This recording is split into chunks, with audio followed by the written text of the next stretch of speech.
The following podcast is a W2M Network original production. Visit W2Mnet.com for all of our other great podcasts, plus news, reviews, articles, and opinions from the worlds of wrestling, video games, football, and entertainment.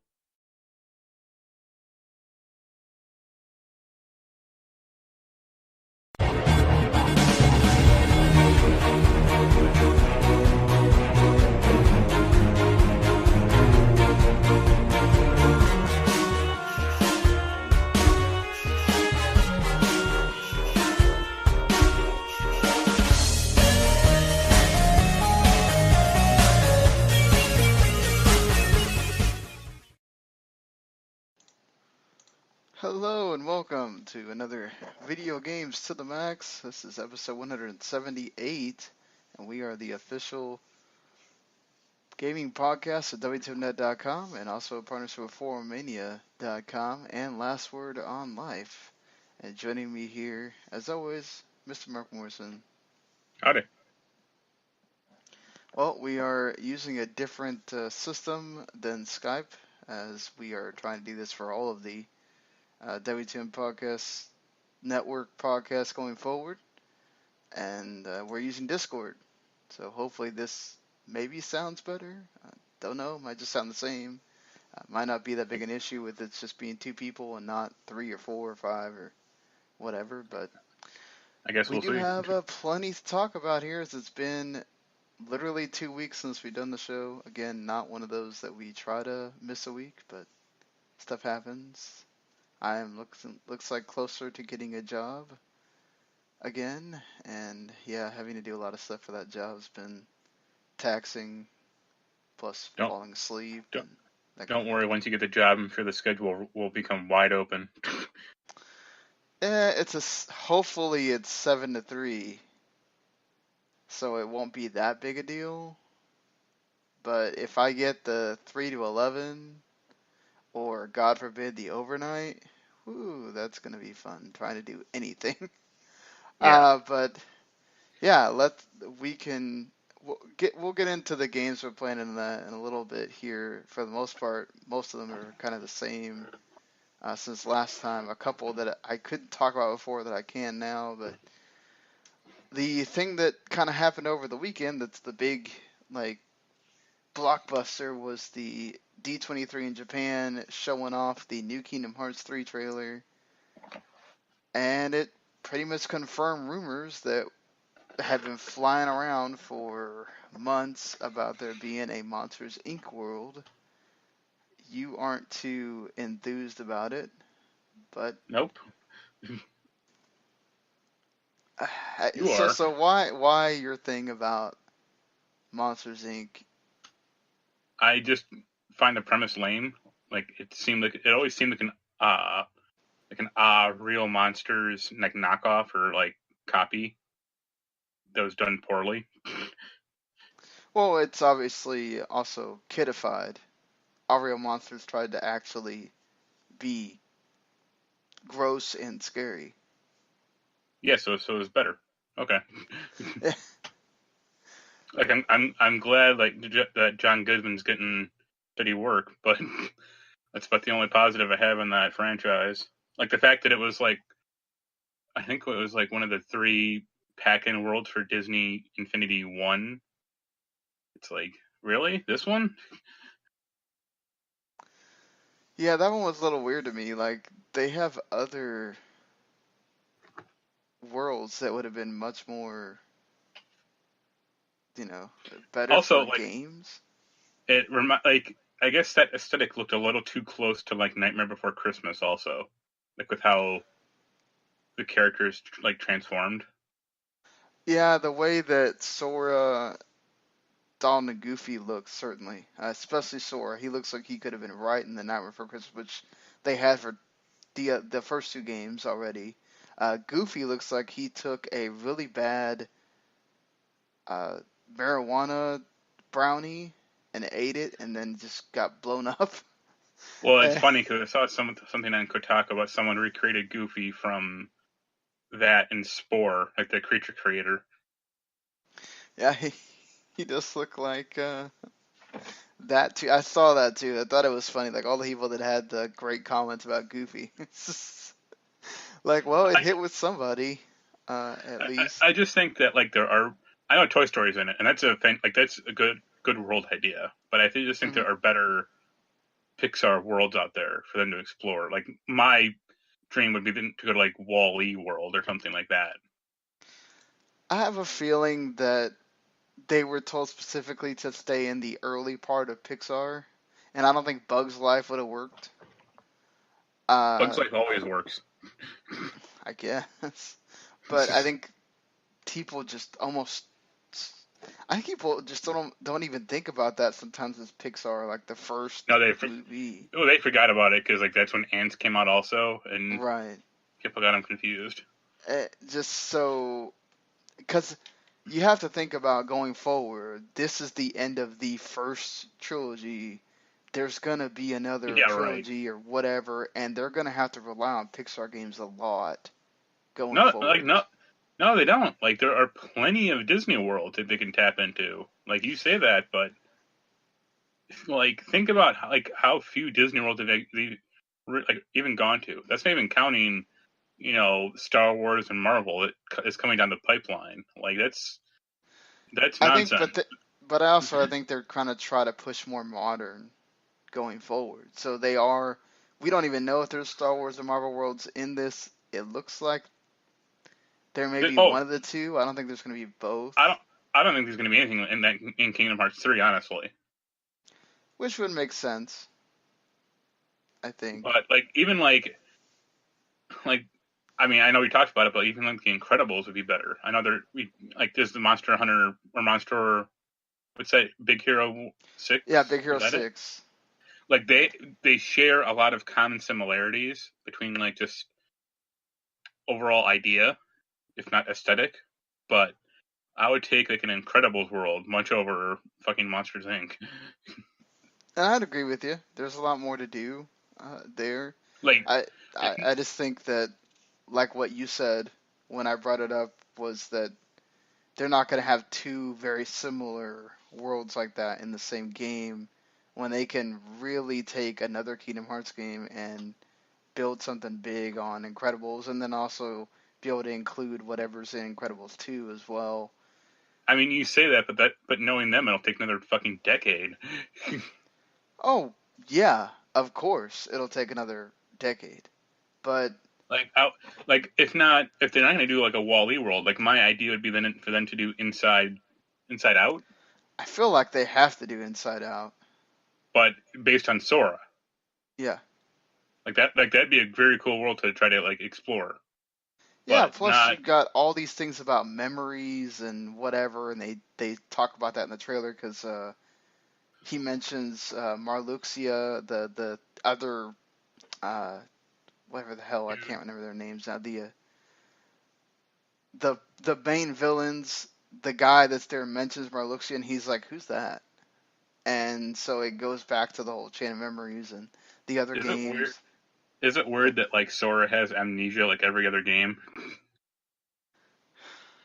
Yeah, but this is Nomura, so I guess not. Like he's he's so weird in how he does these things, and it does feel like that. Like, why is it he forgets everything that he does in this world? Does he take like a big sleeping pill every time He just he gets roofied every at the end of every game. Yeah, it's what it seems like. The for what is there. Um, I did like the joke with Boo and the Mike Wazowski, which is it's used in the movie, but still, I thought it was funny. It does seem like you can change some of Sora's attire from the Monster World because he goes from having the gray legs to the striped orange ones. Ariel shows up randomly when they're in this like grassy world, and I don't know if I she's a summon or if that was I a I special hope attack. so. I don't want to fucking explore like Atlantica again. No, yeah, we don't need to go to Atlantica again. It seems like no. There Like was a hint of Rapunzel in there too. the first one was kind of passable, but like not fun, and the second one is just like a weird lame mini game. I think that they kind of knew that it was like annoying to go through that world, and they just said, okay, well, we kind of have to have it, so they didn't have to, but they might have felt that they had to have it, and okay, let's just make it shorter so it's less annoying. Yeah. Also, like that. Anytime I see battle footage of that game, it looks very busy to me still. Oh yeah, it's basically taking Kingdom Hearts 2 and just putting more stuff on the screen. Like especially all like the different weapons you get. Like you mentioned, like the teacups and like there's like the yo-yo thing, and it looks like Sora has like a The dozen Toy different Story weapons. hammer thing. Yeah, it's like holy Christ! Like how are you going to be able to like handle this? And it Especially seems like now, you can switch through them at will instead of like in the other games where you had to actually go in the menu yeah. and do it. Also, like So especially with the party size getting to be bigger now. yeah, I mean I think that's nice instead of just having the three. So I guess it can no longer have to swap out Goofy all the time. yeah, even though I usually always just swapped out uh, Donald because I could already Sora could heal, so I didn't really need the guy that would just waste all my items. But Yeah. yeah, Uh, I think the biggest thing for me was the Toy Story stuff. Just I liked the Toy Story part with them all finding him, and then I guess that's a special attack where the Woody and Buzz get on the big rocket and it goes in the air or I whatever, mean, and it looks like that cinematic thing from Toy Story 2. Or not yeah, Toy Story 3, Kingdom Hearts 2, I should say, sorry. yeah, that's true.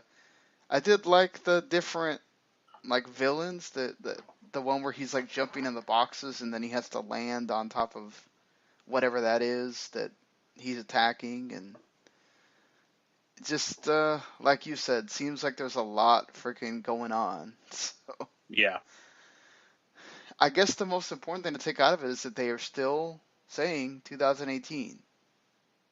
So E3, maybe we get the release date,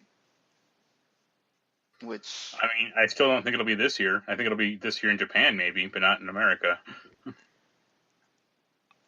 I think that's gonna be all at the same time. They did Final Fantasy all at the same time, right? I don't think so. I thought it was worldwide I can check, but 15. But yeah, you're right. uh, Hey, maybe. I think with them also announcing the theme song, they had a little bit extra of a trailer there at the end with Riku showing up with Mickey and putting his Keyblade down, and which I really couldn't tell it was Riku for a while. How much Uh, of the original cast do you think they get back? I mean, it's not like Hayden Panettiere is doing anything. She's on Nashville, the most popular show on CNN or Country Music Network or whatever it's called. Oh, that thing's still going? I thought it was dead. And Hulu's just got it. Oh. I don't know. You might be right. I thought it was dead. But No, it's still going on. I know that because they're. okay, Yes. never mind. Hulu just might have the rights to it, or Yeah, it's on CMT. Sorry. that's probably why. Yeah, I don't. Even View doesn't have any of the like the when I had View, it doesn't have MTV, VH1, or any of those channels. So So it's yeah, better for it. yeah. So I never saw anything that happened on CMT at all. So I guess that's good. They probably have to pay some money to get her back. Then is David Gallagher doing anything? No. And then I mean Haley Joel Osment isn't really doing. I imagine that he is back for sure. I mean, He's actually acting a lot more recently than you would expect. Like he was like in an X-Files episode like 2 weeks ago. I still don't think he's like gonna be. He hasn't done anything that makes it go to where he's commanding any more than he was No, he's not like before.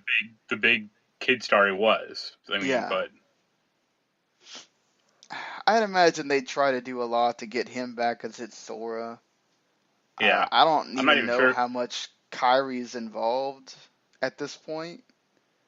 Yeah, So I'm not even sure how much like he can hit that voice though anymore because he was sounding like more mature in 2 for sure. oh yeah, but they have him grow with each series, and Was he the in? Japanese voices are never anything to go by because they'll go totally different. Oh no, I just Yeah, meant an American. Yeah, yeah. was he in Kingdom Hearts 2.8? Uh, I don't know if he talks in that game. I think the only part that's new is based on Aqua, not him. Okay. Yeah, I know So nothing about that game, so yeah, I just know Sora's I've on the actually cover, so not I'd gotten to expect. that part. I'm still trying to play through Dream Drop Distance, which that's also what that world reminded me a lot of. Is Monsters Inc. really felt like, well, you do see the little dog thing that he rides on from Dream Drop Distance, but that area reminded me a lot of one of the early areas that you visit in Dream Drop Distance. So I was like, they didn't do a whole lot to change this, but Oh, you know, oh, I go ahead. I was gonna say no. I was just gonna mention the second the bad guy showed up, I was like, "Yep, that's a bad guy. He has zippers on his coat." Yeah, exactly. And he has a weird name, so, Yep. so you know that too. Uh, yeah, I definitely think that there's going to be parts of this game where I think we're all going to be lost because unless you played all those games recently, who the heck's going to remember some of this stuff? I just, I but I I like Kingdom Hearts just kind of for the surface level battle system hmm, and like the surface level story. The people who like subscribe to like the whole it was all planned out like nonsense, or like the whole timeline stuff, like the Zelda timeline freaks. Those people need to get lives. there are plenty of people that are just obsessed with everything those games have in them. And to be fair, Nomura did plant a lot of freaking holes and possibilities and conspiracy theories in there and all that, but it's like I don't think you really need to be obsessing over them that hard. You will be just fine. Uh, all right, so I think we kind of covered that all in there, but plenty to. I don't know how you're not big on the theme songs or whatever, but after listening to it 2 or 3 times, it's cool that they got Utada Hikaru back for doing the third game's theme song. I kind It of wasn't got as used to it after like the third time, but I still don't think that it's one of those like big hitters like the first or second one. yeah, it's not as peppy or energetic as the other two. Yeah, supposedly Stephanie says that she's kind of gone more mellow with her newer albums, so I guess it was matching that, Isn't which she is known for fine. J-pop though? Yeah, I guess it just depends on when they're actually showing what the intro is and not a bunch of clips over it randomly. Maybe it connects better. Oh, that'll just be the intro. Nah, just random clips of like the Hercules world and I mean, that's all what the other that's worlds. what Kingdom Hearts 2 was. Yeah, but that one was because you're trying to remind people of the first game. But this one is also trying to remind people of like 20 other games, so. No, Kingdom Hearts 2 had the stupid staircase thing. It's like that didn't happen in the first game at all. It's like, what is this? Well, no, it had the staircase thing, and then eventually it went into a thing where it like sort of recapped the first one, right? Yeah, barely. It just showed like the wave of water, and that was about it.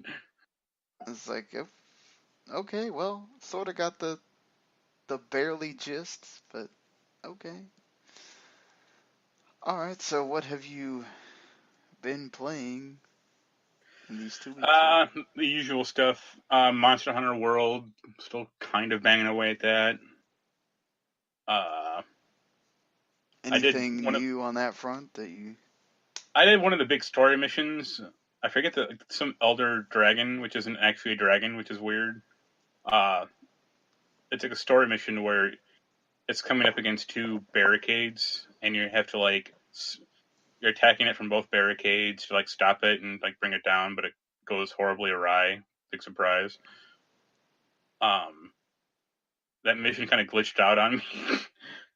Like I died like halfway through, and I just respawned, and like I didn't die. Like it just was just like it just like you went down. And I was like I still had half my health left. Like what happened? That's always nice. I got the Horizon Zero Dawn Palico armor finally before it like expired. So my cat looks like a mechanical cat now with like a big glowing eye. Hey, that's cool. Well, that's about it. I mean, it's still fine. I don't know how much I'll keep playing. I have a friend who constantly wants to play, but like it's just not like the gameplay. Like the hunting is just not impactful enough for me. I mean, I'm only using dual blades, and I know like the other weapons are stronger, but they're slower. Yeah, but I guess they're more powerful, right? So they would help take down the enemies Yeah. faster. What else? I beat Mario Odyssey the first time. Like I just did the Bowser. I had like 180 moons. So now I'm trying to collect more. I'm up to like 280 now. That's a pretty good number. I got Mario's skeleton suit, which is pretty cool. Yeah, it's pretty cool. It only took 9,000, coins. And I did the stupid jump rope, getting 100 jump thing, which is annoying because I just glitched out the game. Yeah, you sent me that. I was like, yeah, that's why I just did the 30. Yeah. I mean, it takes. I mean, there's ways to do it easier, but I'm just like, screw it. And the other game I've been playing is Battle Chef Brigade. Ah, so nothing on Dynasty Warriors. No, thankfully. Monster Hunter has been selling like crazy, as it has been making people buy PlayStation 4s in Japan, which that's a thing in itself. It's made Sony huge money over there. It's also shipped 5 million units No, worldwide, 6. or 6 now. So uh, I love how they updated their own story in the middle of their thing. And yeah, it's faster than any game in Capcom's history, which I don't. It's not that surprising to me because of how much all I've ever heard about Monster Hunter World, and I've listened to so many people talk about it and read it and whatever, is that it takes out all the BS from the other games and streamlines this for people to be able to get into it. Plus, you have the community that sort of wants to help you, so that makes it a lot better for people to buy this, and it's there for the casual if they want it. I don't know if it's a I game mean, that just appeals to that, everyone, but that might be true to an extent, but it's still not an easy game to get into at all. oh no, I imagine not. Like, um, but yeah, like it's not surprising it's selling because 2 reasons: one, Japan, and 2, like what else is coming out recently? yeah, I mean, I mean everything that's come out until now has been, you got DBZ, and then you got indies that are making noise like Celeste, but those aren't things that people those just aren't go out of their way to buy. those aren't games that are. I mean, Celeste is going to sell 4 million copies. No, it's not. No, and Dragon Ball might eventually though. if they can ever fix the online, but and maybe being at Evo will certainly help the Dragon Ball I mean, I get look at some. Dragon Ball's online problems as they were caught unaware, which is, I mean, it's a problem, but it's not a bad problem to have necessarily. Like they didn't know. I imagine they underestimated how popular the game was going to be. I mean, I guess, based on, well, yeah, by the time the hype was coming out for it, they were pretty much done with it. Yeah, it's not like So they can like rewrite the network code. Like it only takes 2 weeks. Like I do find it interesting that Microsoft bought out the thing that they use for their online, which a lot of other companies use as well. But, you know, it's Microsoft. They're apparently wanting to buy like everything on God's green earth at the moment. So, you know, except for anything the, that might get them more games. well, they kind of need them, right? So, I don't blame them at all necessarily, but since we're talking about Evo, Dragon Ball Z Fighters is in there, and which surprised some people because it probably also means that it knocked out Marvel vs. Capcom Infinite, which that's like the first time I think in a while that a Marvel vs. Capcom game has not represented there. So, I mean, Well, when you have a bad Marvel vs. Capcom game, what do you expect?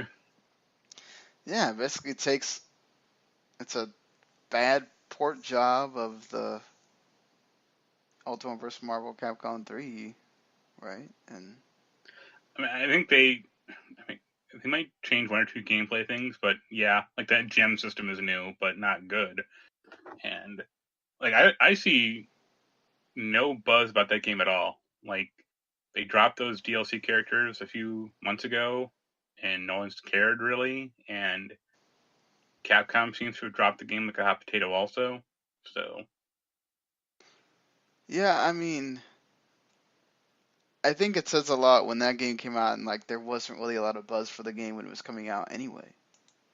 yeah, So, the only thing that when that game came out, people were talking about was how crappy the like special edition was. yeah, and then, how bad Chun-Li looked and they had to redo her. And to me, it's amazing that you have an unreleased Blaze Blue game in here over a Marvel vs. Capcom. I think it shows definitely that people are not wanting to go play it. They have two different Smash Brothers in here, Tekken 7, Honestly, of course. I'm surprised Street Fighter V isn't there also. Well, the arcade edition is apparently worlds better than the original. So, all I've ever heard, and I'm in a group that they play that a lot. One of these, gaming groups, and there's a lot of people that talk about how good it is and how they wish this was the, version that came out the first time. Uh, I've Yeah, seen nothing but, it only took a year to get it all right. it's Capcom. Sometimes this stuff happens. I think when you're trying to rush something out the door like that, I think they just got into too big of a rush, and Sony might have had something to do with that. Who knows? And I don't think it was Sony. I think it was them. They wanted to get it out for their fighting game door. that too. But at least they learned their lesson and made a better game. They could have just said, okay, we're just gonna release DLC characters and not care about the rest of it. So there's that I at least. imagine eventually, did that Fox Disney deal ever officially go through? Oh, I think they have to wait like a year for that to go through, or at least a while. It's gonna be months. I imagine like when that eventually goes through, Capcom will announce like Ultimate Marvel vs. Capcom Infinite, and it'll be like, here's 10 X-Men, here you go. Yeah, maybe so. I don't know that it will help by then. People won't care that much. But Yeah, people didn't care about Marvel vs. Capcom 3 much either, and then when Ultimate came out, people were like, yeah, let's go. that's true. Sometimes when you just get the special edition, we're good. We just finished talking about the Street Fighter V. Yeah, I was gonna say, yeah. You just gotta make a good game at that point. People certainly care. Just before we get into the new stuff, I guess I might as well go into this. Radiant Historia Perfect Chronology comes out tomorrow. If you're listening to this on Monday morning when we're actually doing this, it is a pretty good remaster of the original Radiant Historia. now on 3DS instead of DS. It adds new stuff into the story, which if you're like me and you didn't play the original game, I have no idea when the new story stuff is being put in and when it's not. Uh, but still, it's pretty good. Like you go back and forth in time and use this thing called the White Chronicle to basically change things that happen in one area and then go back and try to, figure out how to fix what was caused by that. It was one of the better RPGs on the DS at the time, so if you're a big RPG fan, might be worth checking out. Night in the Woods is Night in the Woods, except on Switch now. So if you haven't played Night in the Woods yet and you have a Switch, I'd recommend it because it's great portable. You don't have to sit in front of your, TV and walk around with May and all that stuff. But definitely Night in the Woods, one of the best games from last year. So still well worth getting, period. And Crossing Souls, which I've only played the demo right now. I wanted to wait for a little bit to actually get started on the full game, but pretty much it's a nice like introduction to what the game is, which is almost like I want to say like a point and click, but not because you're not pointing and clicking. But the characters are pretty nice. It has some great 80s nostalgia in it.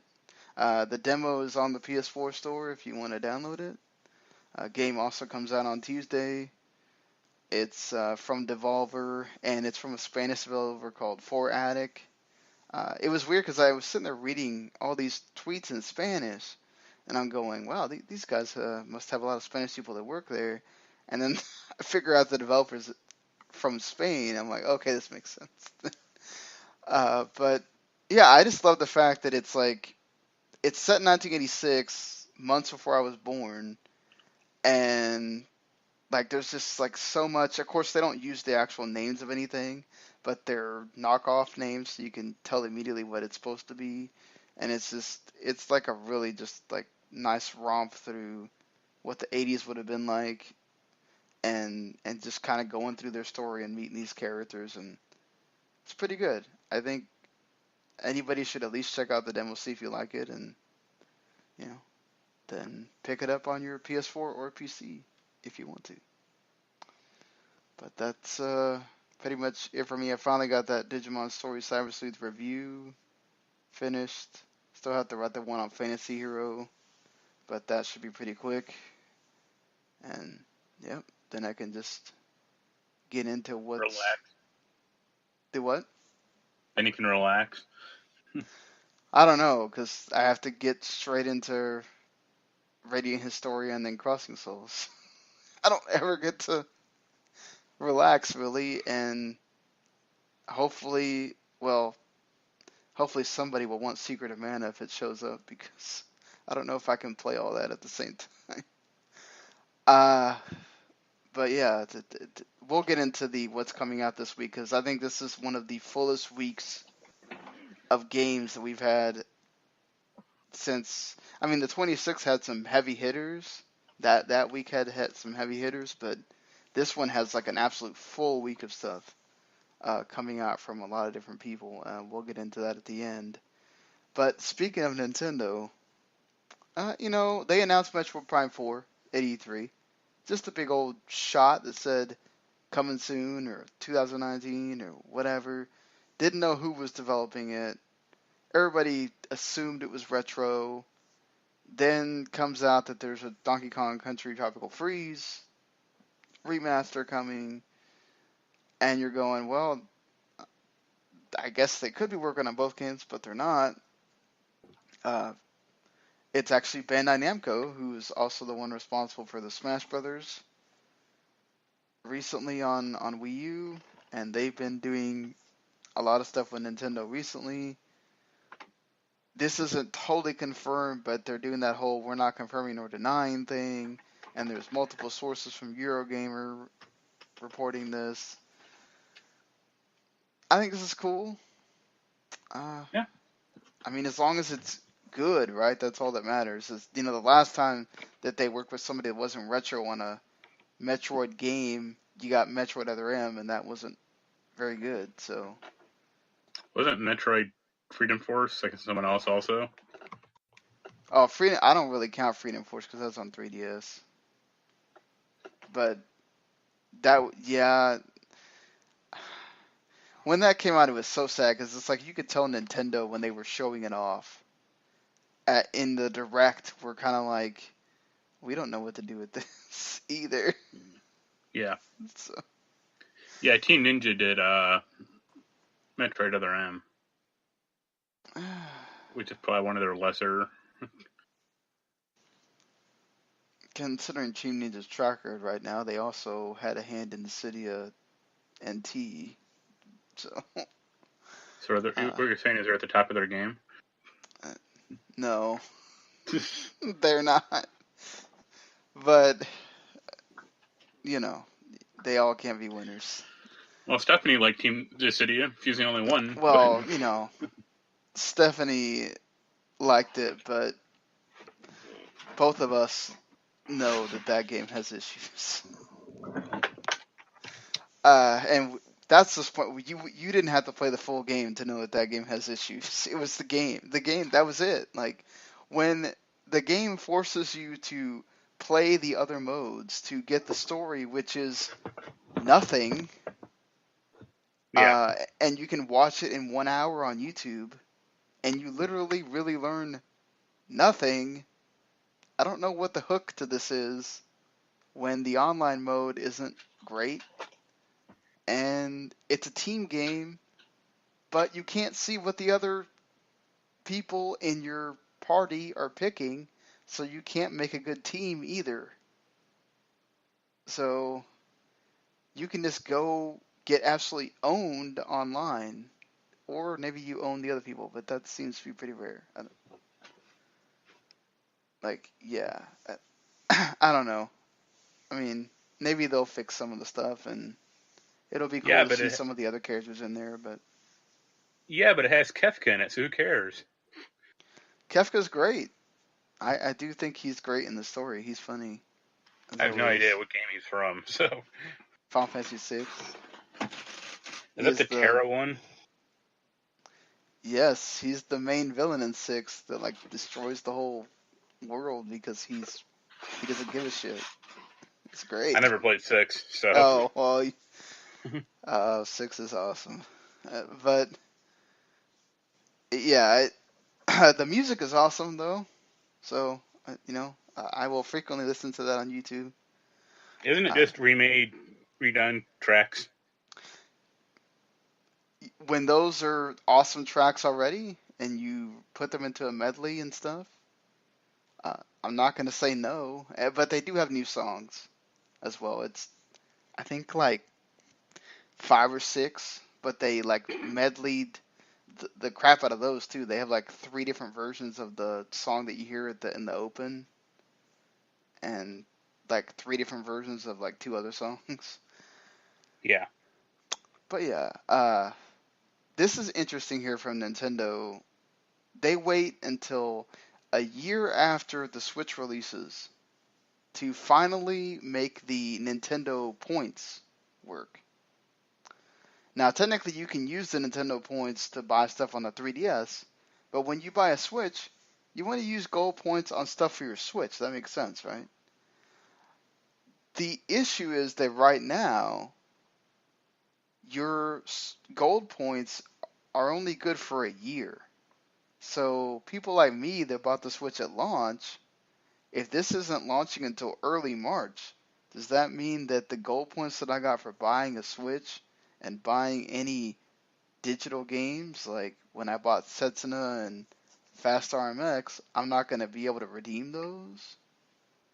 Or are you guys going to get people to pass on that? Because, yeah, Nintendo, that seems kind of shitty. Yeah, but it's not. I mean, it's a bad rewards program, but they're not going to reward you for, it's not going to be a good one at all. Well, I mean, like, okay, I know it's like, what, 5% of whatever you paid, but still, I mean, I mean, remember Sony's half-baked idea to like turn in trophies for points or for like money? It was like turn in 100 platinum trophies for what, like $10. It's like what? oh yeah, that No one. thing's awful. Yeah, I don't know. As long as I just think that's kind of bad though. I would think that they'll just give everybody a pass, but it seems kind of weird that you're gonna wait until after the year where you've had the Switch out to release this, and then there's a chance that people that bought your system that is making you all this money at launch can't use your points that you got for buying the system. Just hope they fix that uh, should have issue. waited, man, like I did. I guess, but I mean, I couldn't have enjoyed Zelda at launch then. Or Yeah, but you didn't like Zelda, so there you go. man, I like Zelda, I just I didn't like love it. I win. Yeah, you do. Fair, fair enough on that one. South Park Fractured But Whole is coming to Switch. I don't care that much, but I mean, if Might you be a good liked mobile Fractured game. But Whole, Good.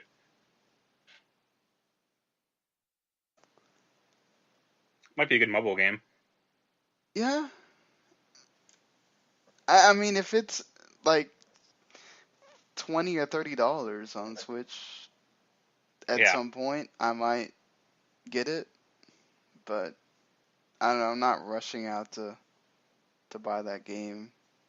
I don't know. Are you excited about Fractured No, But because Whole? it'd be cheaper on consoles or PC for me. Oh yeah, 'cause this is probably still going to be like full price. Well, yeah, for at least a year, if not, Switch games don't seem to go down in price that much. No, their sales are just. It was like this on the 3DS too. Like when they do a sale, their sales are not like anybody else's sales. So Yeah, it's pretty like I think, rare that something will be $5 that's actually worth something. I saw. Oh, what is it? I think Golf Story is down to like $12, Oh, that's not bad. but what isn't the full price 15 or 20? Yeah, it's 20 Eh, for an indie game. That's not too bad. yeah. No, it's But 15, oh well, so it's down $3. see that's what I'm saying. Like that's how they do their sales. Like oh, Yeah, $3 sale. Like I mean, I get it when like Sony does the whole oh this game just came out, let's reduce it by like $2. yeah, Like but I they also have even like a backlog, like even 6 months out. Like they tend to reduce games by like 40%, 50% hmm sometimes. yep. It's that whole Nintendo wants to keep their value, and I I mean, guess for what? Nintendo games that's fine, but not for other games. Yeah, you'd think you'd want to encourage people to do that so that you have more of these purchases on the Switch. But I think also those companies probably feel like, well, people will almost buy anything on Switch, so why not? Let's Let's get them. just yeah, let's just keep it as high as we possibly can. Uh, Speaking of, like, Tiny Build made an entire YouTube presentation to tell you that almost all their games are going on Switch, uh, of which Hello Neighbor is bad, Yeah, and I think Punch Club is okay. I know you liked it that's somewhat. cool. I mean, I don't know if I played it like on a Switch, but it's one of their better games. And like Cluster Truck, and which, yeah, that. There's a couple other ones I can't remember right this minute, but it's not like we're all just loving or just remembering every like I love Mr. Shifty. That is their best game that they ever made. Uh, you should pick it up if it ever goes on some kind of sale on Switch. But yeah, the other thing too is the NIS when they did their thing on Friday, almost all their games are also coming to Switch, except for some of the. I guess it says something that some of their bigger ones are not, but like the remaster of the Labyrinth of Refrain that's coming. That's only been that's like coming to the U.S. finally, or the West finally is showing up on Switch. However, the Lost Child is not, which is one of the I think more anticipated games from them, and they are getting a whole tense, the Genso Wanderer like collection, and they got Birthdays at the Beginning basically renamed, which I guess that's cool. That game was okay. And Penny I Pincher haven't heard. Princess too. Wow. I haven't heard of any of these games. Yeah, the only reason I know is because sometimes you have to go deep down the NIS rabbit hole. Like the only But thing I doesn't don't they do Disgaea? yes. Why isn't that coming to Switch? Well, they had the Sky 5 That came came to to Switch? Switch last year. I thought it was only a PS4 game. Okay. No, yeah, they have the complete editions on Switch. Okay. Yeah, but And put out the other four, or however many there are. you would think so, right? Since they're releasing it for PC slowly. Yeah. Uh, It took about a year to get like 2 out. I thought they would say something about 3, and they didn't. They did sort of say that they're remaster or like doing a remaster or remake of 1, and they're also doing 6, but they did not like say anything about it at the press event. So they may Yeah. just not have enough to show right now or whatever. Well, But one's probably still the Sky one's probably still the most popular one in the franchise, right? I would think so. They still use some of those characters as like their like main thing that they show Yeah. when you think of NIS. So yeah, don't blame them at all there. I know a game that you're interested in, Vampire, finally gets a release date. Yep. Around E3 time, June 5th. So I hope it's good. I mean, we'll see. Like, don't nod. Just kind of have this sketchy track record, but it looks good. I've been watching some of their web series, but the watching some pre-release footage sometimes doesn't mean anything. When you yeah, start playing it yourself, that's when you uh, realize. that's like when he saw Remember Me and was like, "This game looks great," and then he played Remember Me and I was like, "This game's kind of janky." Yeah, I mean it's okay, right? But it's not. Like, Remember Me is good for everything except for the gameplay. Which that's not good. Well, I mean, like the world's great, good characters, it looks fantastic, but the gameplay is not the hook for that game necessarily.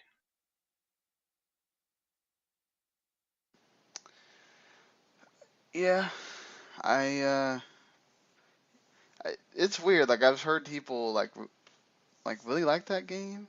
Maybe it isn't for the gameplay. Maybe it is for the story or whatnot. But Well, it had like a cool like, cool idea of like memory mixing or remixing where you have to like do this kind of story thing and alter details to like get a different outcome.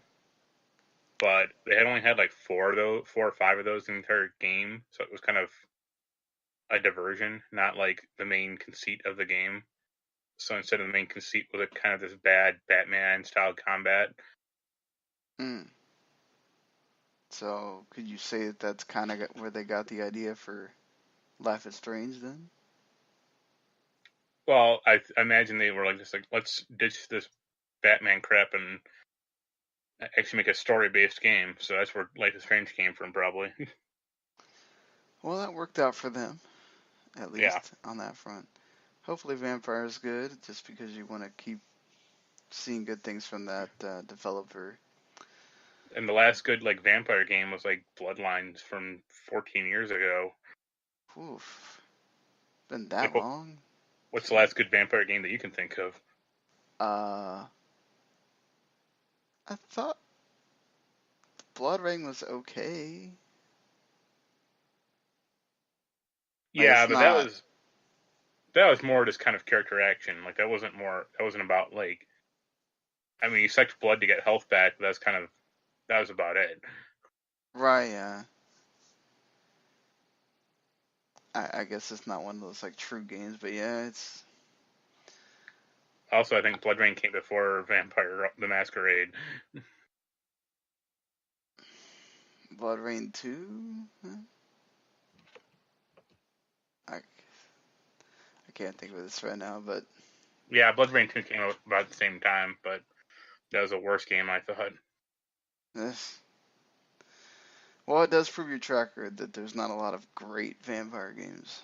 So Yeah. hopefully this breaks that mold. Just for people like myself that really love this game and I've been waiting for them to come out with it for a while, even though I don't know when I would actually play it. Xenoblade Chronicles 2 finally getting that new game plus about only 2 months after the game came out. So uh, yeah, you can go through the story again with all of your stuff that you had, plus you can get more blades, and you can keep developing your towns and getting more blades and getting all that. Pyro can finally go on Merc missions, which that was something a lot of people wanted. You can actually still level up your drivers and all that stuff with a reverse affinity chart. There's an easy mode, for which reason I don't know why you would need one, but okay. And yeah, so that's good that they're really making that expansion pass worth it. So glad I paid my $30 Yeah. for that. Sadly, though, a series that you end up always reviewing, Dead Rising, their developer in Capcom Vancouver, getting hit with layoffs. They had to severely lower what they're doing with the next Dead Rising game. That basically 30% of the studio got affected, and they had to cancel whatever project they were doing that was not Dead Rising. That's always Yeah. sad to hear. I think I saw a comment about this. I want to say on Kotaku, but the guy was like, "Oh, Dead Rising, like they get further and further away from like what made Dead Rising 1 special." And I'm just like, and he was insinuating that that's why the games don't sell. And I was like, no, because if they made Dead Rising 4 like Dead Rising 1, I would never want to play it at all. Well, I mean, also, it's not like there's just this great science to that game. Yeah. It's just mowing down zombies. I mean, honestly, that franchise honestly has a lot in common with like Dynasty Warriors. Yeah, I mean, you can make the comparison that it's Dynasty Warriors with zombies, and there's nothing wrong with that. It works, people like it. Just to expect this to be some kind of like system seller or whatever, it's not. I think people want like the whole like you have one save state, you can only save in bathrooms, you have to guide, survivors back to the base, like all that crap. And I'm like, I wouldn't want to play that at all. That's why I never finished Dead Rising 1. Yeah, like you really don't want to have to go through all that, you know? Yeah. Or like the severe time limit stuff. It's like I don't like time limits in games to begin with. So I doubly wouldn't want to play that game. Well, I mean, what do you what do you think they mean by scaled back when it comes to that game? I mean, I imagine maybe no multiplayer, or maybe none of the like screwball modes from Dead Rising 4. I imagine it'll probably just still be a city, different city, different, layout and stuff like that. But I don't think it goes smaller necessarily, like landmass wise. yeah, do those games like really have a story or anything that's like they would have to consider maybe scaling that back or?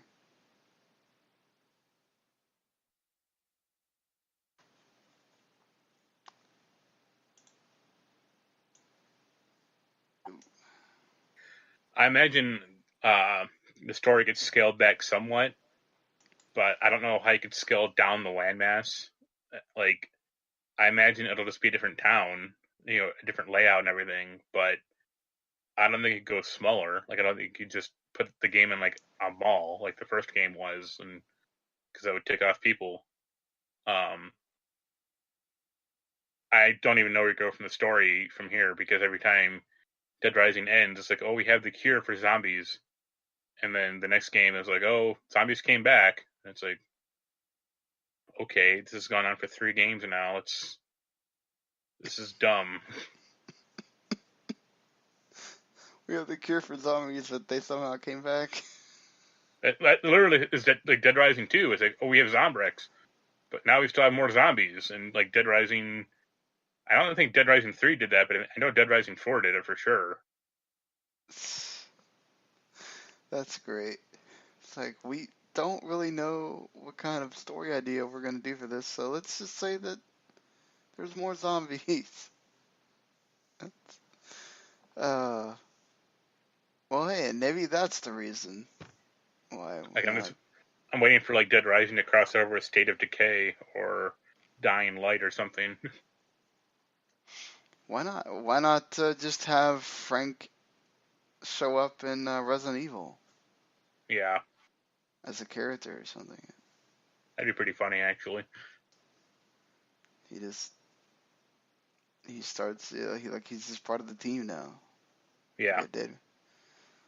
We're gonna go to Raccoon City and start whooping on people. All right. Oh, this is not what we do, Frank. We have to go by really slow and That's one avoid of the funny things. conceits of Dead Rising 4 is at the end of the Dead Rising 1, I think Willamette gets nuked. And then Dead Rising 4, it's like, we built it again. It's like, okay. Built it again. Would those people really sit there and like care that much about it to build it again? They wouldn't just go somewhere else. And it might be only the mall that gets blown up at the end of Dead Rising 1, but it's still like, what? I This is guess I could see them nonsense. building another mall. If you're not supposed to be in like 2018, people don't really care about malls, but sure. Uh, Call of Duty Black Ops 4. What do you know, people? They're making a Black Ops 4. Isn't it their turn? Yeah. So you this means that it pretty much this is the next game, right? Like it's Treyarch's Well, turn. This is what they're doing. it's curious because like Black Ops 3 wasn't critically like it didn't review that well. I certainly had issues with it. Like it wasn't a good game necessarily. So them going also it's like very future. Like I know people crapped on Infinite Warfare for being like too futuristic, but Black Ops 3 was the same thing. I mean, you're literally going inside people's minds and like fucking them up. Yeah, but isn't that the series where it's everybody's kind of been okay with them going to the future though? Not in Black Ops 3. Like that. Like that's kind of the drawing. Like there's a difference between near future, like 10 years from now, and like Black Ops 3 was like 40 years from now or something. I mean, so how far in the future can they really go at this point then? Well, I think one of the things they said was Black Ops 4 is supposed to be like a return to the present. And it's like, What? Okay. Like, yeah, how does that factor into the timeline? I guess it doesn't matter, right? Sometimes they call a game 2 and it's hey, Red What is Dead it? Redemption 2, it's really a prequel, but we're going to call it Is it 2 gonna, still. I imagine it's just gonna all be on like a holodeck from Star Trek. Well, why not? This one's going to come to Switch, though, apparently. Ported by a company familiar with COD games. I guess that's So promising. Raven, Raven will be doing the port work. Maybe. I honestly, I'm not holding my breath. I imagine it'll come to Switch. It'll be barely playable and be 60 gigabytes. I mean, okay. It really just depends on how much Activision cares, right? So So, look at my original statement. well, no, but what I'm saying is Bethesda has proven that you can make a shooter work and it's actually good in Doom. Yeah, Uh, even they're Skyrim. right. It's Skyrim. They're bringing Wolfenstein 2, so it's not like the genre can't work there. As long as you don't do a 2K and just say, "Oh, we don't give a crap," and WWE 2K18 it, then I think it can work. I think the Switch owners will not let you forgive the. Look, it's not going to hurt Activision at all because it's probably going to still sell like crazy on PS4, Xbox, and PC enough to where even if they screwed it up on Switch, the backlash they would get is not that severe. But I do think they need to be careful because this is the hot system right now. So I just think they'll put in. I mean, Activision has a pretty poor track record with porting games to the Wii and Wii U and stuff like that. So I imagine they'll put in like the barest amount of work and say, "Here you go." I think with the Wii though, that was a little bit different because that was like designing a whole different game for that because of the Wii Yeah, mode controller. and all that. This is much more akin to what you're getting with the other systems. So it's just lower res and you can make it portable. So who knows? It's just we'll have to see how much they take care of it. But it doesn't surprise me. I think at all that they're going with Black Ops 4.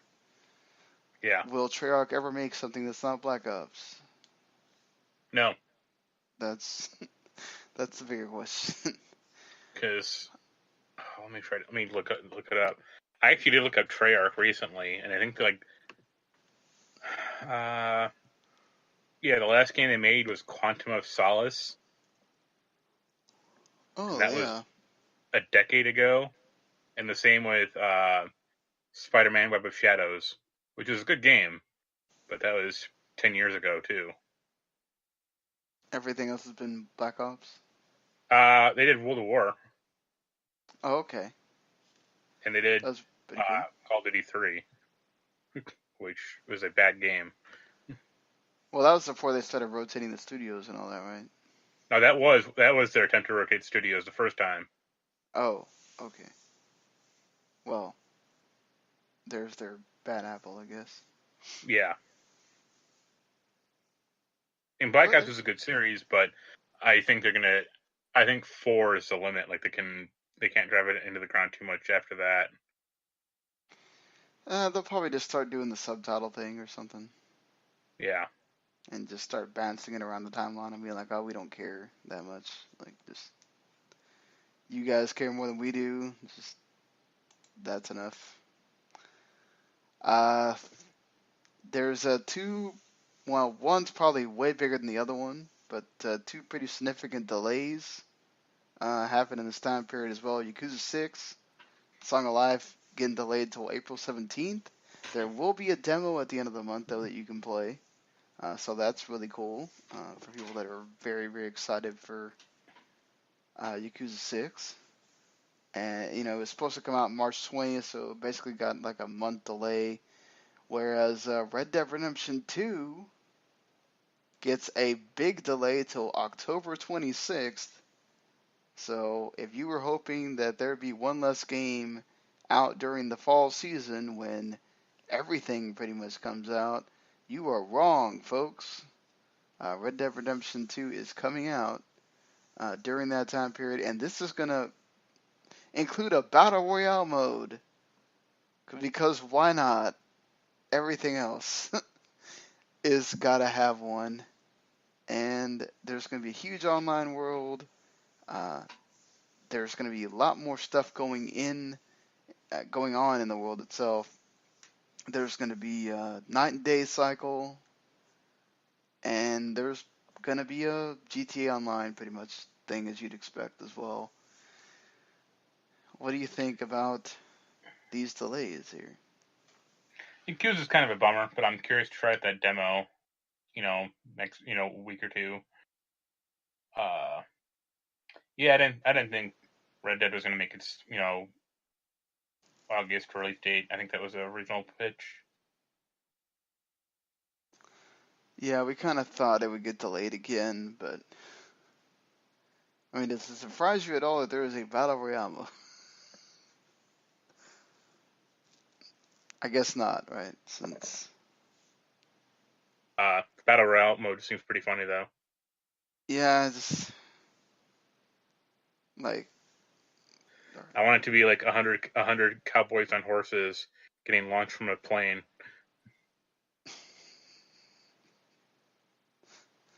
couldn't the horses like die before they even get to the ground? Yeah.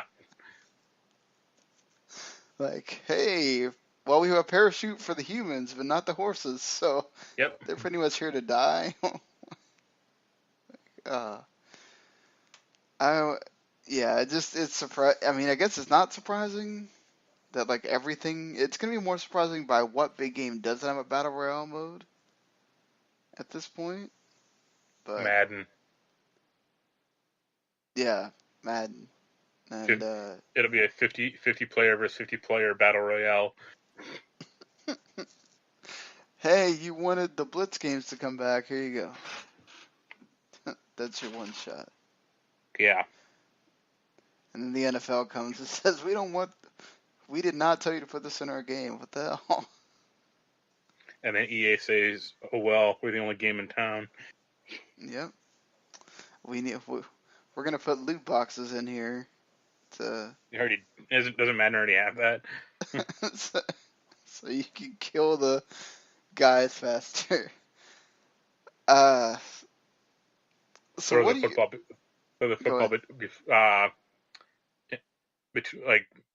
so it goes through players. Yeah. What, like, it has spikes on it, so it starts just killing them. I should also note that Activision made a bunch of money. Who knew? They make money. They sell like some of the biggest freaking games that come out all year. They own Hearthstone, right? And Overwatch? Yeah. I mean, just those two games. Oh, and Candy Crush.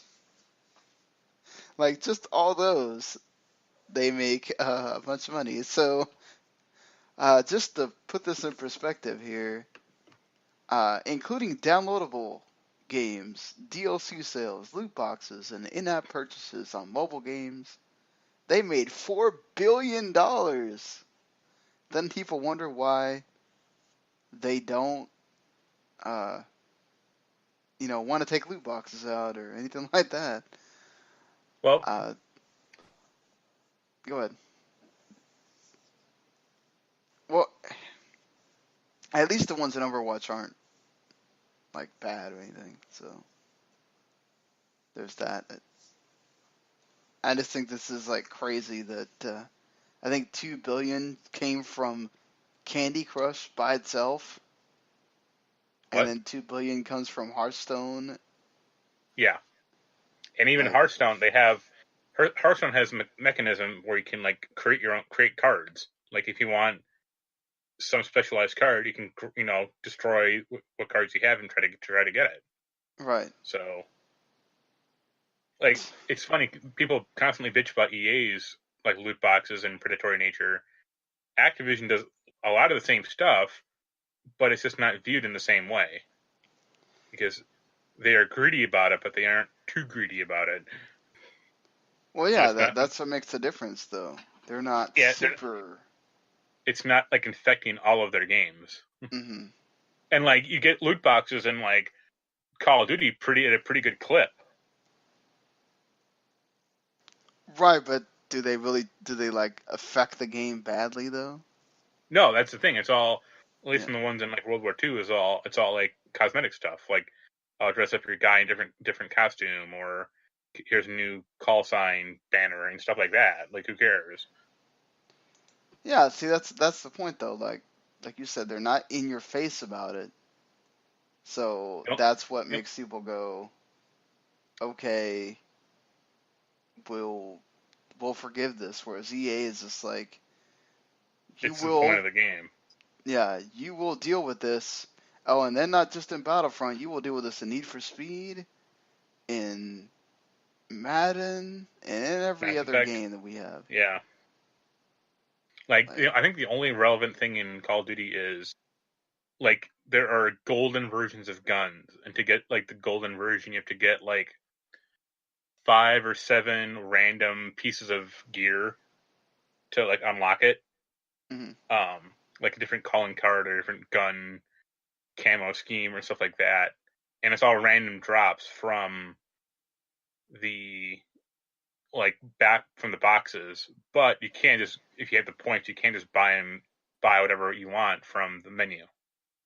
So if you have like you want one golden gun, you have 6 or 7 things. You can just buy the 7th one if you have the right amount of points. Yeah, that doesn't seem too bad though. Yeah, Right. and like I said, like you get, I mean, you can get like 4 or 5 boxes in Call of Duty daily if you really like grind it out. Like it's not that hard. Yeah, maybe EA will learn a lesson at some point. I doubt it. Yeah, probably not.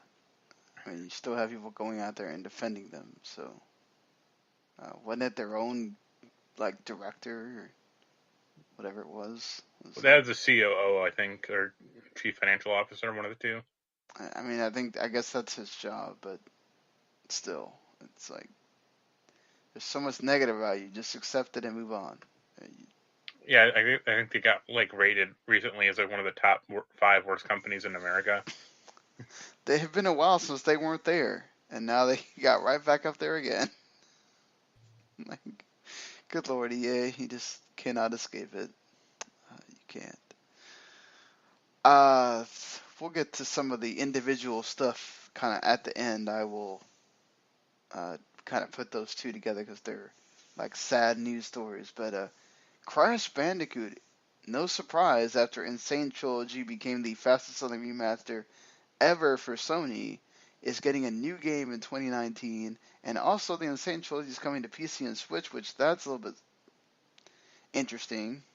But that's when you have to remember that this is not a Sony-owned property anymore; it is an Activision-owned property, and that apparently Activision has a 5-year plan for Crash Bandicoot.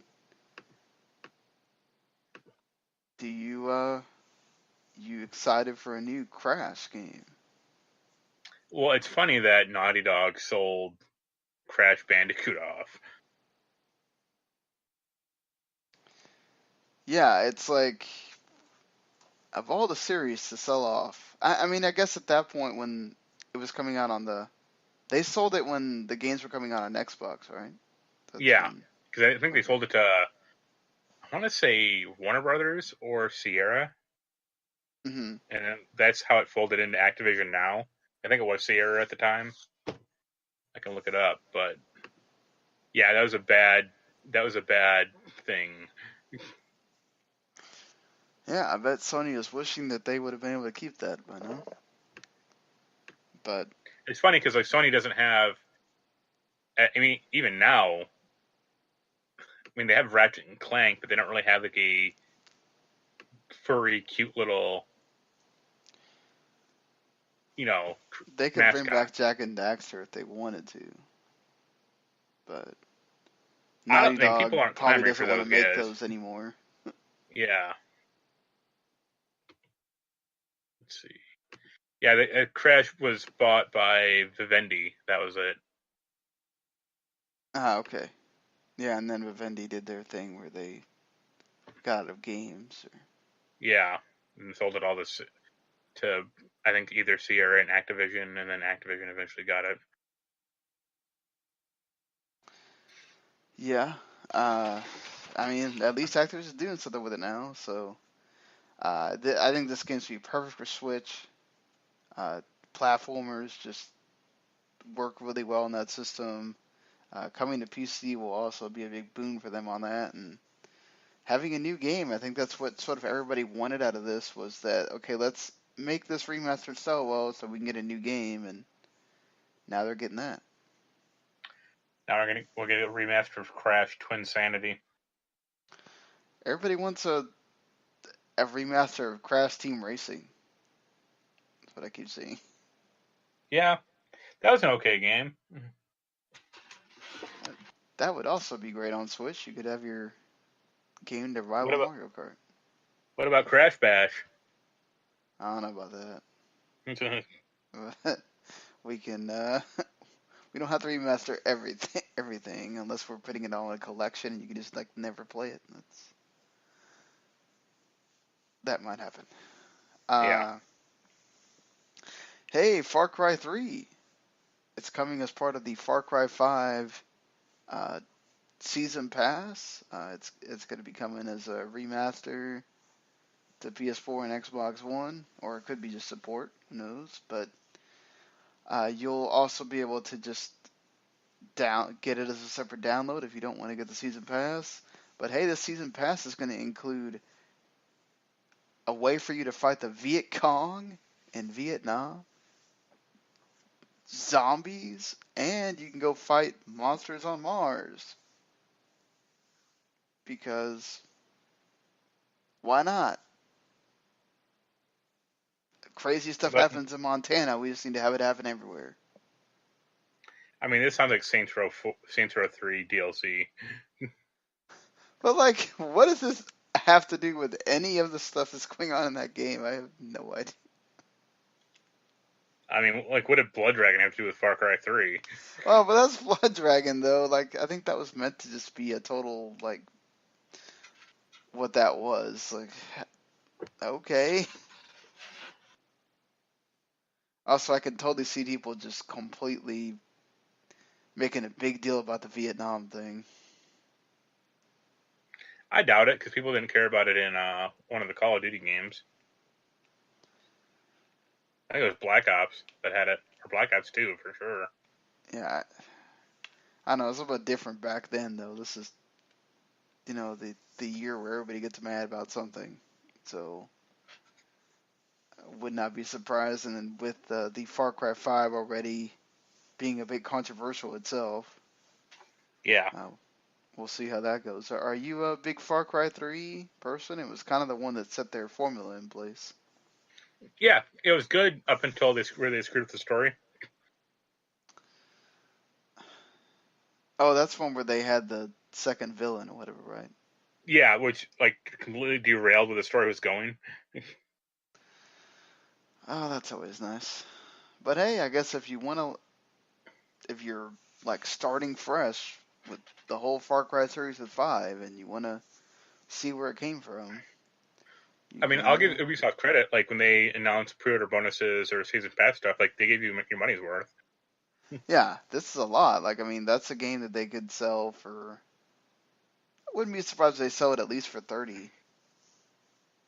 It reminds And me of, like, when they had announced, like, South Park Fractured But Whole, so if you pre-order it now, you get the first South Park for free. right, yeah, that was a great move on their front. Nintendo's like seems to be the only one doing that with Bayonetta still, and the rest of the people that can offer you that sort of don't. They just go, okay, well, if you want to play our old games, you can, but we're gonna focus on the new ones here. Yeah. Uh, it's the surprising. I guess it's not too surprising after Andrew House stepped down, but Kaz Hirai is also going to step down as Sony CEO. He's being replaced by Kenichiro Yoshida. You know, Kazurai's been part of Sony since 1984. That's a long time. And he's leaving to make a new Ridge Racer game. yeah, that's the other thing I forgot to talk about with the Bandai Namco thing. Ridge Racer is going to be exclusive to Switch. Was it Ridge Racer 8? I feel like it's probably been forever since we've heard about Ridge Racer, period. So, well, I don't think they had problems with the past few Ridge Racers where they just stopped trying. Right. And they just kept recycling tracks, and it's like, all right. Being on Switch and probably getting Nintendo's help, I think that's going to help them a lot. Yeah. Want to do stuff well with that game, but yeah, he's going to remain on the board of directors, and Yoshida already has a pretty big spot with Sony anyway. He was their CFO, so he's just stepping in as the new president and CEO. So great for him. Gets more money, and I guess Sony will now be going in a totally new direction with new heads of state in various places. I mean, probably a good time to do it while the PS4 is still doing great, and who knows when the PS5 is going to come out. So next year. Oh God, please don't say that. Can we just live in a world where we don't have a console coming out? That'd be nice. That'd be nice. Don't worry, I think Xbox is already there. So, V-Movie is in the works because somebody asked for that. Or they keep I didn't. asking for it. I don't know why. The movie will actually be the first project from the reborn Desilu Studios. Because why? Because it's a name that your grandparents know about. And it will be the first of a cinematic trilogy, which will tell the full epic tale in the manner that I always envisioned. Says, yeah, because we all know how well cinematic trilogies work out. I mean, I guess give them balls for introducing it like that, but I imagine this movie comes out, it costs $90 million to make, and it makes 10. Yeah, I mean, I guess if they can get some big name actor to be in it or actress, then maybe. They get The Rock to play the main alien. You know what? At this point with The Rock, nothing is off limits, I think, with him. That dude is making just everything work so well that, it's already, Jumanji 2 is already in the works. Skyscrapers will probably still make money, even though it looks like it will just be okay. Actually, I saw the trailer for that. I do like one part about that movie. What is that? I like that him, like The Rock and Nev Campbell, that's just going to be his wife. Like, they are of approximate age. Like, I think he's 45 now and she's 43. Like, Yeah. That's good. It's not like Tom Cruise being 55, nailing 25-year-old actresses in his movies. He probably requests that. He's a weird dude. That's my point. Yeah. It's appropriate that, like, The Rock, I mean, he's playing like a middle-aged guy. He'd have a middle-aged wife. Yeah. He comes off as like the everyman in some of these, like the same thing with like San Andreas and whatever. Yeah. So I'm sure it will do just fine, and probably be a good movie, and we'll continue his streak of having good movies. I think Southland Tales is still the only movie that was like really bad. He's had some clunkers over the years, but Yeah, it's not that many though. He has a good track record. Um, Remember Scorpion King? that was his first one. We can give her a break. No, he was in the Mummy too. That was his first one. Uh, did he have a? He was still like a. I mean, it's what led to like the Scorpion King having a thing, but Yeah. like, fair enough. That whole series was just, you know, what it what it was. Yeah. Uh, thankfully, he moved on from that and did not keep trying with the Mummy, even though they tried to make a comeback. And I think the video game is at this point better than that movie, Yeah. sadly. Well, speaking of things that have track records, Disney certainly has one, and they are, of course, prepping their streaming service. And right now, there are apparently multiple Star Wars TV shows being considered, which doesn't include the Star Wars series that apparently is going to be there day and date with the launch of the streaming service. There's supposedly a live-action Marvel show, an animated Marvel Monsters Inc., which I know makes you overjoyed, High School Yep. Musical television show, and Lady and the Tramp. What's that, Lady and the Tramp 3? Are we remaking Lady and the Tramp? What are we doing here? Yeah, they're up to at least 3 because I remember the directed DVD, directed video too. Anaya loves that Lady and the Tramp 2. I have no idea why. Of course, her and anything with dogs is great. Show The her, show her all dogs go to heaven. Really yeah, freak I her have out. that. She watches sometimes. Okay, yeah. The and then a bunch of stuff that I think is like original movies and whatever that who cares. But the fact that this also goes in conjunction with the Beanhoff and why can't I think of their names? The guys that write Yeah, Game of Game of Thrones Thrones. Yeah. now also being put into at least 2 Star Wars movies. And then you have multiple Star Wars TV shows. Aren't we running into the man? We're really gonna run this thing into the ground. Here's the ultimate problem with Star Wars, and it's something I saw like Red Letter Media talk about, is as expansive as you might think Star Wars is as a property or like as a fictional universe, they sure focus on like one thing, and that's about it.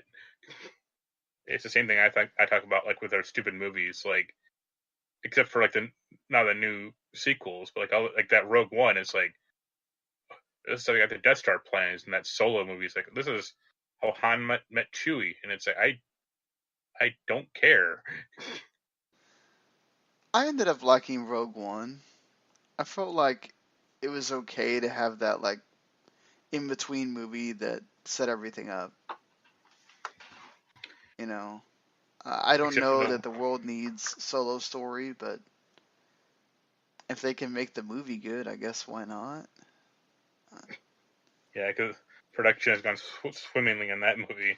Oh well, no, it hadn't. But I mean, the trailer looked cool. I Like don't know what you thought about it, but I just had a like a sneaking suspicion that like one of these Star Wars movies is gonna be like how Aunt Beru met Uncle Owen and how they became farmers or something. you know what? That wouldn't surprise me at all. Like, how far can we go? I mean, supposedly those, the next trilogy is not going to focus on the Skywalkers at all. So, Well, they're out of Skywalkers. well, yeah, but I'm just saying, like, they seem to be willing to go out of. We're done with that. We're moving on to something else. Like,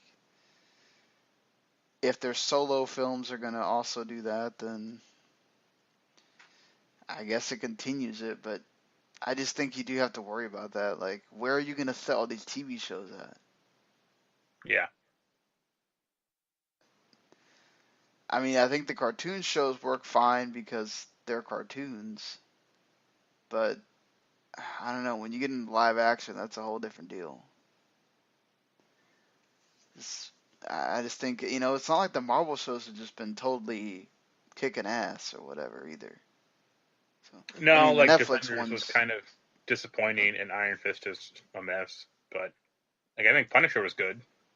Well, I meant like Agents of Shield is kind of like it feels like it's just there, I mean, and that's probably on a it's gotten better over the years, but it's become irrelevant to an extent. Like it feels like when Agents of Shield first came out, they're like, this is connected to the MCU. hmm They occasionally had characters show up from the movies or whatever, and now it just feels completely disjointed from that.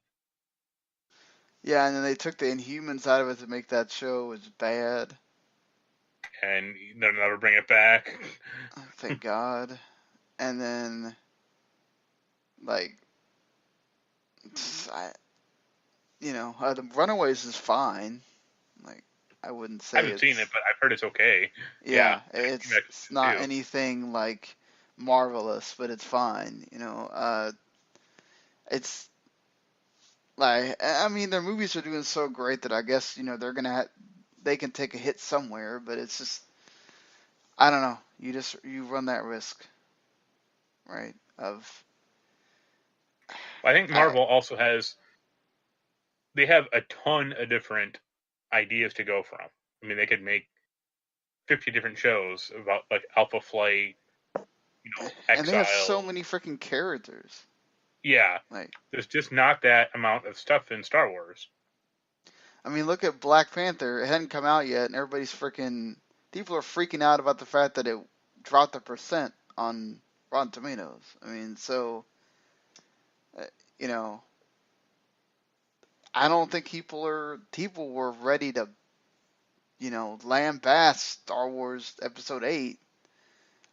Just it may also be that maybe Star Wars fans are a bit more touchy than Marvel fans, but Yeah, I don't know. I just think that you're going to be mixing up so many timelines and whatever. If you have like let's say two Star Wars shows going at the same time,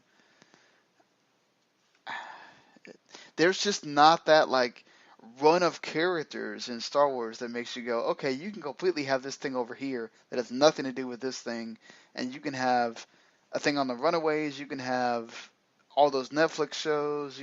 Like I don't know that Star Wars can do that, but maybe they can prove us wrong. I don't know. right.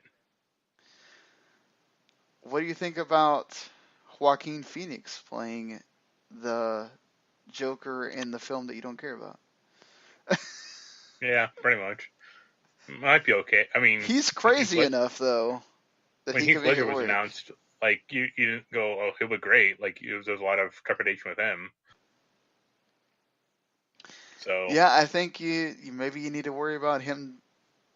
I'm not gonna say pulling a Heath Ledger, but like how far deep is he gonna get into that character? And there's already a little bit of a Joaquin Phoenix isn't like too. He's not in the greatest mental state, let's say. yeah, So uh, I guess this is okay. I just don't get the point of having so many different things going on with DC that like you can't even get your movies right for the most part, but you're gonna worry about having one Joker for the DC EU and then having a Joker where you can have him in another film. Like I just okay. Do you get that at all? Because I don't. well, it says a lot when like Marvel had their 10-year photo a few days ago, Mm. and they had like most of the people there, and like DC is completely floundering on like everything they've tried to do. Yeah, like they had Wonder Woman, and then everything else is like, all right, here it is. Yeah, People are not flocking to it, but keep on, Well, man. they had Wonder Woman because it wasn't trying to set up. It was a relatively standalone movie that wasn't trying to set up like a whole cinematic universe. It Right. was just there. It was to set up her character, which is what Batman should have had, and which is what Superman should have had. And she also did a really good job in the movie too. Whereas, Yeah. you know, Superman, they've just never really been able to nail. Well, they always And try to like paint him as like a realistic, like Superman in the real world, and it's like no, it's a cartoon, it's like, or it's a no. comic, I should say. Like he's supposed to be like essentially too good for people. Yeah, exactly. I don't know.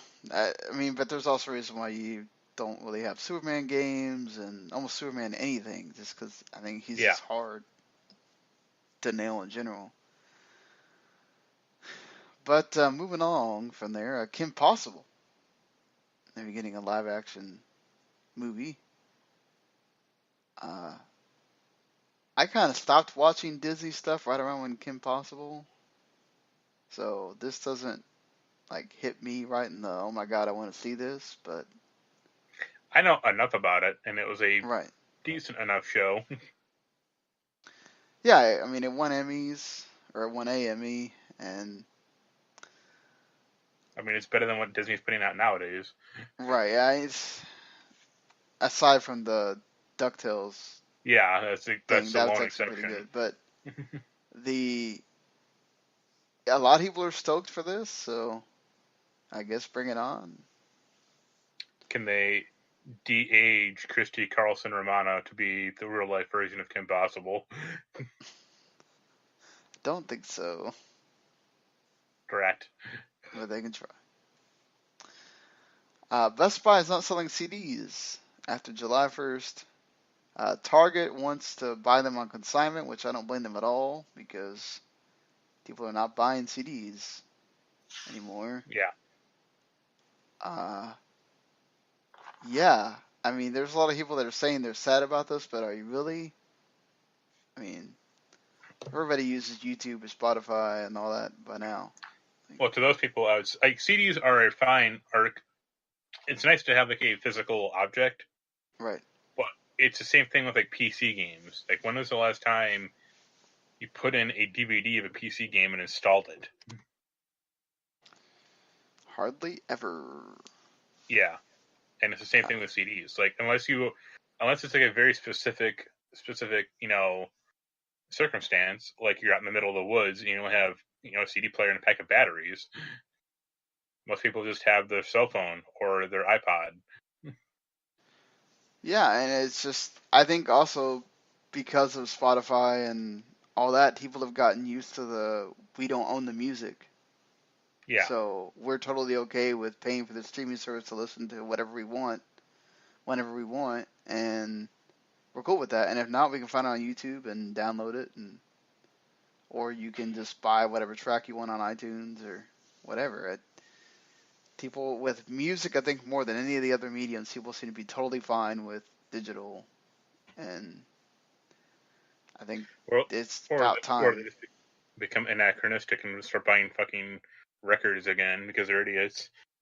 Well, yeah, Best Buy is apparently gonna keep vinyl for like 2 more years because people keep buying it. So I, I hate hipsters. it's like I get it for like special things. Like if there's this game that you really really like and you love the soundtrack and you want to have it, cool. Like this classic band that you really love or whatever. But it's like just going, oh, I want to go own half my library is now vinyl. Like really? Do you? You also live in Florida, so I'm sure he wouldn't make that a fun thing to worry about. No, no, it doesn't. Uh, Something I know I'm starting to like watch some of the first season X Files, but I'm not anywhere near where I could be watching what's going on right now. Gillian Anderson have recently announced that she was no longer going to do X-Files. She wants to do other things, and it's harder for her to do being attached to a show. However, Chris Carter says that he has more stories to tell and may press on without her. Are you cool with this?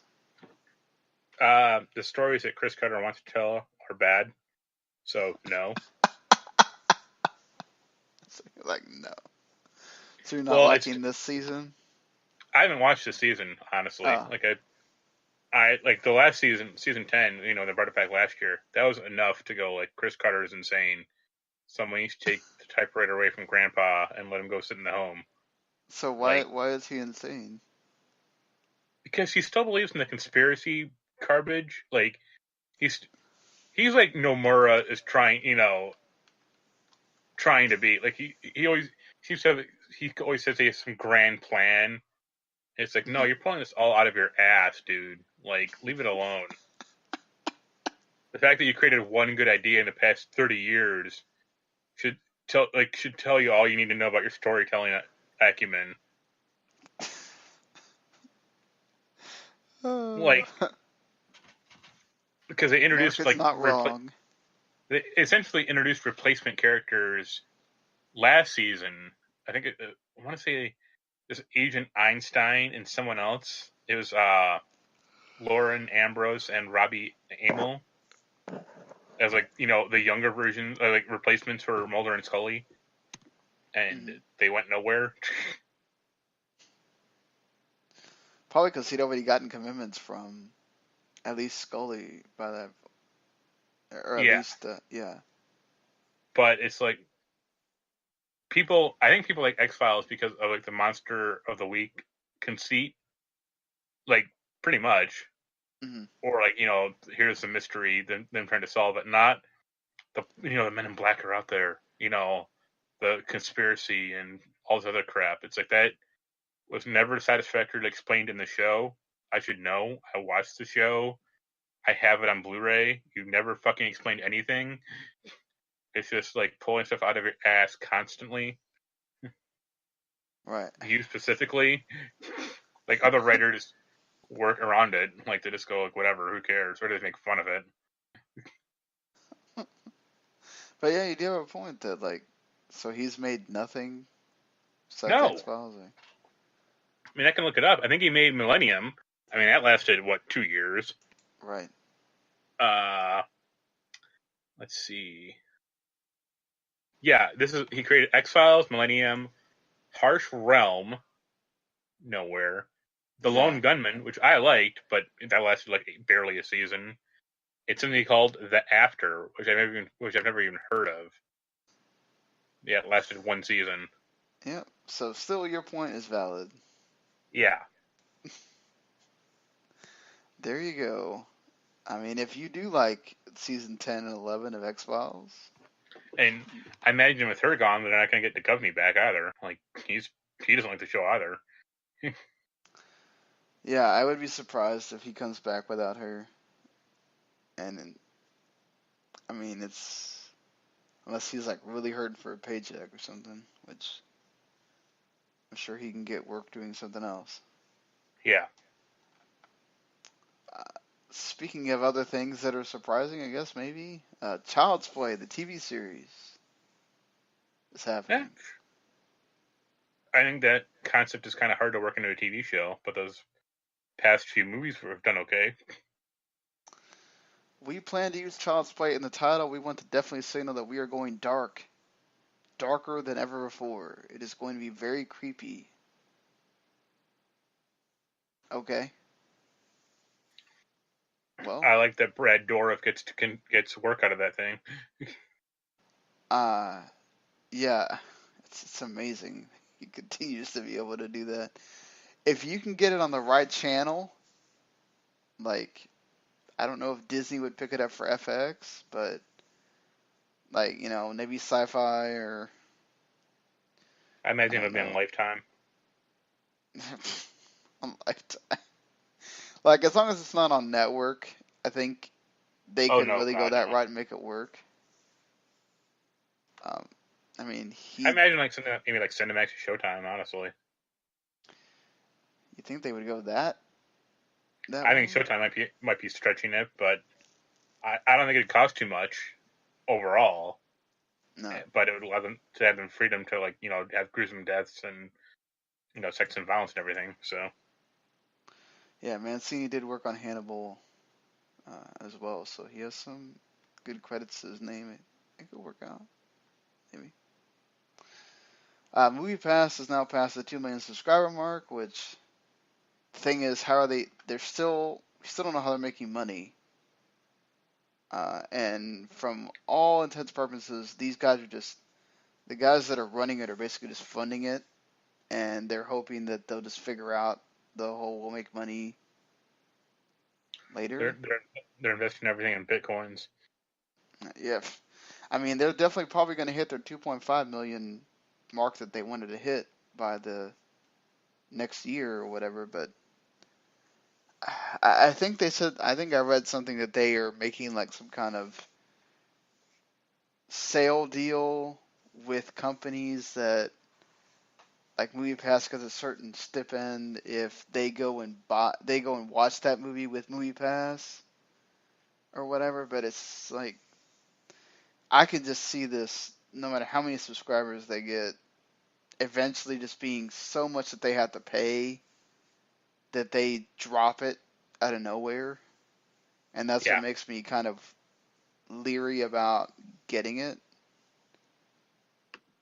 because there's like no plan. It's just there. I don't know. I mean, I know you don't go to the theater, yeah. I go to the theater to see like Marvel movies and like Star Wars. That's about it. but like if you But saw something a little bit more frequent, would you think that it's worth getting? Or no, because the theater by me is cheaper than Movie Pass. oh, that's true. Yeah, you have that like $2. No, it's like $5 for matinee. That's not bad. Yeah. All right, and before we get to the games coming out here, we got to discuss these two stories I really don't want to talk about, but you kind of have to sometimes. Billy Mitchell got stripped of the Donkey Kong record, the arcade Donkey Kong, not the Super Nintendo Donkey Kong. As basically he's being charged with having used the emulator MAME to achieve his scores that he got. So, mm, I mean, is this really a big deal? I mean, to that subset of people there is, but I mean, Billy Mitchell has notoriety from King of Kong, but he's kind of a scumbag. It seems like. Yeah, I mean, this is kind of what he's made his name off of for so Yeah. many years. So, I mean, you know, it it is what it is. I guess if he did cheat, then he should be punished and not have the record or whatever. But I think this stuff is look. Everybody takes their record seriously. So many people will. I just saw a thing where somebody apparently owns all the records for Dark Souls 3 or something. I get these are That'll like big things to people, but that'll take him far in life. yeah, I mean that's the thing. Like When the I robots guess finally rise up, it'll be one guy to stop him. It'll be the Dark Souls 3 record holder. it's right, exactly. And more worse news because it seems like we got to have one of these. Counter Strike co-creator Jess Cliff was charged with suspicion of sexual exploitation of a child a few weeks ago. Uh, they have charged him with paying for sex with a minor in 2017, and on one occasion recording the encounter against her will. Uh, she is now 16, I thought she she's was now 16 16. then. So I imagine she was. Are they saying she's now 16 in 2018, like she's already had a birthday, or she was 16 then? I thought she was 16 then, but that was my reading. This Might be report wrong. was phrased weirdly. Apparently, that Like, is the age of consent wherever he was in Wash- Washington, but yeah. this was obviously not with consent. So, I don't know how this is. Well, here's like he probably did some inappropriate stuff. I'm not gonna defend him in that regard, but apparently he met her on like a hookup website Right? Yeah. for adults. And then So on it's like, why? Snapchat and stuff like that too. Yeah, so it's like, why was she on there? Like, Yeah.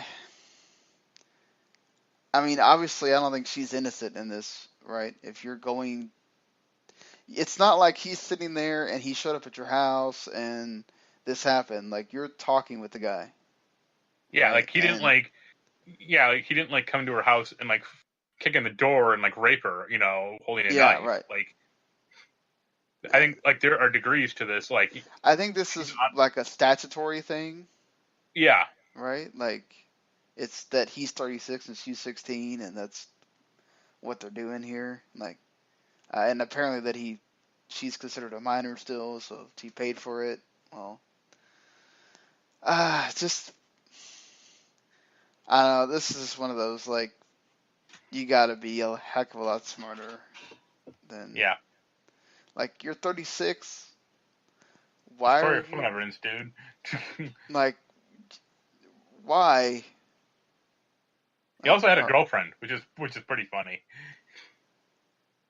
Like there's not a 18-year-old even you can go talk to or like Well, I think anything on that side. she misrepresented her age on the website. That was Okay, the thing. well that makes sense too. But it's again, that's what I'm saying. She is not innocent in this because if you're going around misrepresenting your age, then it's still just. I totally understand Valve and everybody else that they felt like they had to suspend him and all that stuff. Just this is one of those like, what are you doing? Like, yeah, I don't know. I don't want to defend the guy, but I also think it's just like it's just one of those. Just, what the hell, man? Come on, why? Yeah.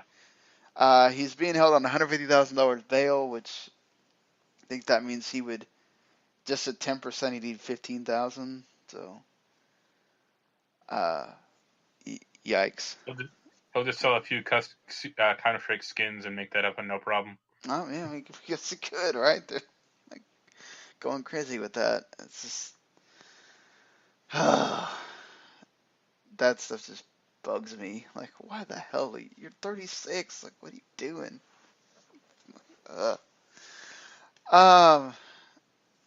So we reached the end of the podcast here. Let's just bring up there's like I said, a lot of games coming out in this February 13th to 16th window, and then a couple of days later, you also have Metal Gear Survive. So you got Owlboy coming to console, including Switch. You got Radiant Historia Perfect Chronology, which I discussed, also comes out on Tuesday. Dynasty Warriors 9 coming out on Tuesday. The Fall Part 2 Unbound, Switch and PC on Tuesday. Crossing Souls, same day. Kingdom Come Deliverance, another big game from Deep Silver. That's coming to PS4, Xbox One, and PC. The Monster Energy Supercross official video game that Square Enix decides they need to publish, coming to all the consoles. I'll be all over that one for sure. Yeah. Pinstripe, which Sean Comer is reviewing for us, and is coming to console after being on PC last year. It's sort of like has a Nightmare Before Christmas sort of vibe. Longest 5 Minutes, which Wes is reviewing. That comes out on Tuesday as well. The first NIS game of the year. Super Seducer, which is from Richard LaRunia, who's the big time. I don't know what you call those guys. They have a name. The setup dudes, whatever. I know they have some guy pickup artists. He's the like big time pickup artist guy, and he finally is making a video game which has like legit FMV scenes and whatever, which is hilarious. By the way, just the fact that we're still making games with scenes like that. So it's going to be like Stephanie, plumbers don't wear ties too. yeah, basically. Stephanie's reviewing that. You got Secret Mana remake for PS4 and PC, also coming out this week. Bayonetta 1 and 2 for the Switch coming out, and Faye as well. Good lord, that is a lot of games. So I'm only interested in one of them. yeah, Bayonetta 1 and 2 are going to be awesome to play on Switch. I'm sure that Secret Mana remake will be just as good, and Faye will be, I'm sure will be the next indie game that everybody's talking about. So I haven't had one of those in a week. Yeah, lots to look forward to on that front. Are you going to play the final Metal Gear Survive beta? Yeah, because we need footage from it. Yeah, we do. That got screwed up the first time. But, yeah, so that's coming. I think, the 18th? Yeah, probably. Or 17th? Something like that? Also, or no. I've forgotten some gameplay things, so I kind of need to replay it to, like, brush up on it, because I wrote, like, half a preview, and I was like, I forgot so much stuff in the past few weeks. What are we doing? So, alright, well, until next week, enjoy your big week of games, and, you can always drop us a line at HumanityPlague, at WTMSean, at WTM Network, and let us know what you're playing. If you enjoy the podcast, anything we discussed here, and always check out WTMNet.com, check out 41 Mania, check out Last Word on Life, and we will see you here next week. Later, everybody. Later.